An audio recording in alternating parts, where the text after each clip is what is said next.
Hey guys! So, today we are going to finally, once and for all, answer the age-old question: do you need official education to be a software developer? So let's get into it.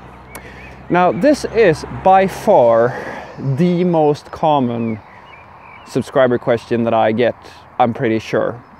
Well, with the exception of, should I learn A or should I learn B? Which language should I start with? That sort of thing. So I thought, and I'm pretty sure, guys, I will make a shit ton of these videos over the course of this little vlog series of mine, because it's such a common question. And before I answer this question, I would like to answer, or rather, I would like to just have a thought about that question.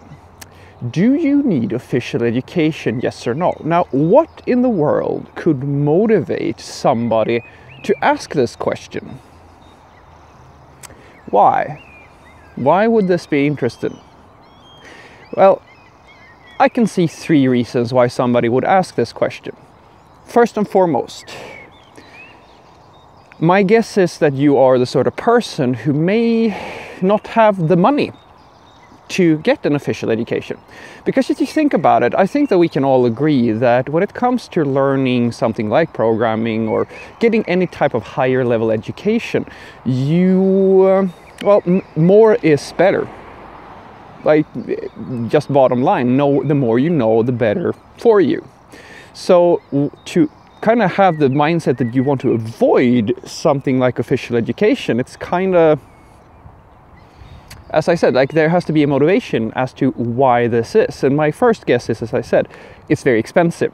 Because unfortunately for some people out there in the world, people still charge you for your education. Now, we're very fortunate here in Sweden that it's actually, our education is free. All you need to do is to pay for your own living accommodations and so forth, and the education itself doesn't cost you a dime, virtually. So that's one thing, which I think is a very valid reason, because the amount of money that you are spending on your education is probably going to be a shit ton, especially if you're from certain parts of the world. Because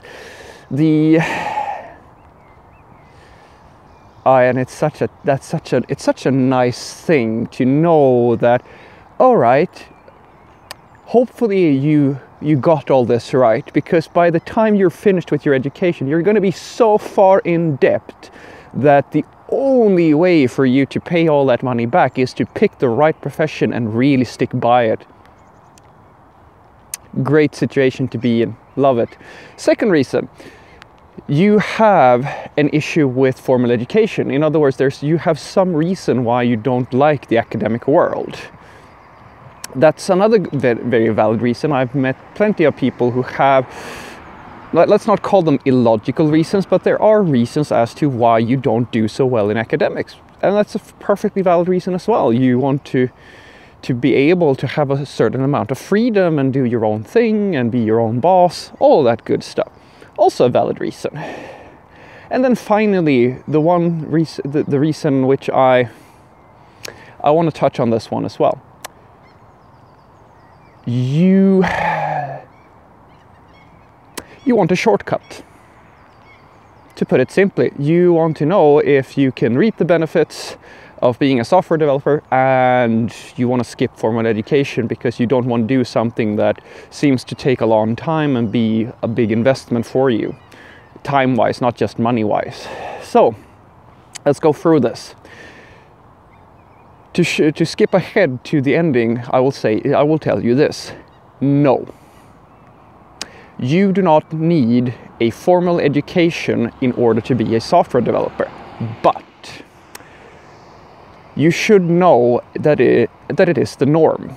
It is the norm to have some type of official education. Why? Well, you see, software development, at the end of the day, it all comes down to, can you do the job? It doesn't matter if you have a fancy degree from some fancy school somewhere if you can't write the software. If you don't have the skills, you don't have the skills. But that's not where your journey starts. Your journey starts at your CV and your first interview, which means that you have to consider what a CV is going to say when you apply for a job. If your CV says nothing, if you have a very fancy high-level education on your CV as a junior, now that's going to communicate something to your employer or your future employer, because business is about security. It's about being able to trust things. Trust is very important. And I think that if you think about yourself, that's the same thing. If you have the option to choose between something that is safe and something that is unknown, you're going to stick with the thing that is safe. And a self-taught candidate who has nothing on their CV apart from a promise with some words saying that, oh, I have studied PHP on my own, versus somebody who has a master's degree from MIT, Harvard or some, just pick any fancy school.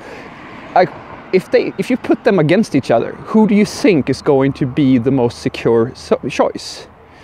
It's the same sort of thing that happens when you have someone with work experience, and that's what this is about. Fancy education is just an indication of skill, guys. It's the same thing as working. If you've worked 10 years at Google, I mean, that doesn't mean that you're the best coder in the world, but it does indicate that you have skills.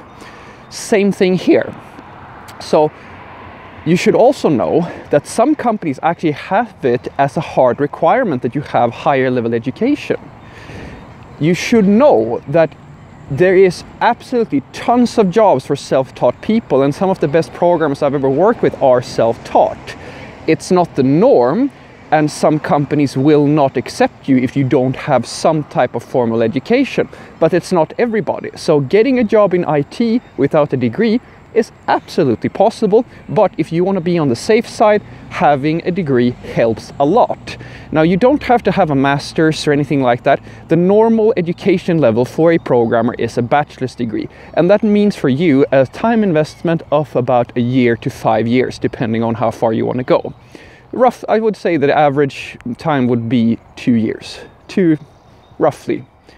That's what you can kind of get away with if you want a formal education that still has some weight in the industry. So if your goal is to save time, as I said in these 3 scenarios, if your goal is to save time, I will argue that this industry is not for you. Then you should simply stick to be a freelancer or something of that nature. You can still make a decent living off that sort of thing, but don't I'm just saying, doing higher level, like professional level software development is not for you if you don't have the focus and the dedication to be able to learn this industry well. Because if you can't invest in your own education, or like if you're too quote-unquote lazy, or you want to take a shortcut even before you get started, I don't think that you should try to get into more advanced sorts of programming, because it requires a lot of you as an individual. There's easier ways to make money. If you have issues, as I said, with academics, if your problem is that you don't feel like you're comfortable in academics, as I said, then you have to consider other things. I mean, you don't have to have formal education to have a good CV, because remember, that's what it comes down to. Some employers will have it as a hard requirement, but the employers that don't really care so much about the education, they are going to look at other things. They're going to look at your portfolio, they're going to look at previous work experience, they're going to look at all kinds of other things. So what you're going for is to have things on your CV, not just words, but proof that you have skills. Without a degree, you can find other ways of doing that, contributing to open source projects, that sort of thing. There's tons of ways to inflate or to enrich your CV. Finally, if the price tag is too high for your education, then I recommend you to have just a kind of a look. Go out on the job sites and just do some basic math.